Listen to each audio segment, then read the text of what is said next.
இனிமே கண்ணை மூடிட்டு கடலை எண்ணெய் வாங்கலாம்.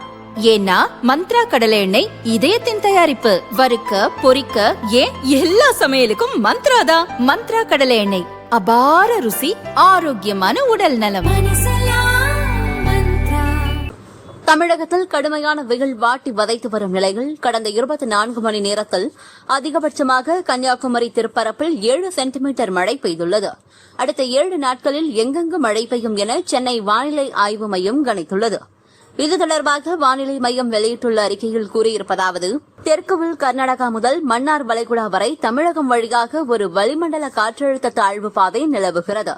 இதன் காரணமாக தமிழகத்தில் ஒரு சில இடங்களிலும் புதுவை மற்றும் காரைக்கால் பகுதிகளில் இடி மின்னல் மற்றும் பலத்த காற்றுடன் மிதமான மழை பெய்யக்கூடும். நீலகிரி, கோவை, திருப்பூர், தேனி, ஈரோடு, சேலம், நாமக்கல், தருமபுரி, கிருஷ்ணகிரி, திருச்சி ஆகிய 10 மாவட்டங்களில் இன்று கனமழை பெய்யக்கூடும். நாளை தமிழகம், புதுவை மற்றும் காரைக்கால் பகுதிகளில் இடி மின்னல் மற்றும் பலத்த காற்றுடன் மிதமான மழை பெய்யக்கூடும். நீலகிரி, கோவை, திருப்பூர், தேனி, திண்டுக்கல், ஈரோடு மாவட்டங்களில் கனமழை பெய்யக்கூடும். 2ஆம் தேதி தமிழகத்தில் ஒரு சில இடங்களிலும் புதுவை மற்றும் காரைக்கால் பகுதிகளில் இடி மின்னல் மற்றும் பலத்த காற்றுடன் மிதமான மழை பெய்யக்கூடும்.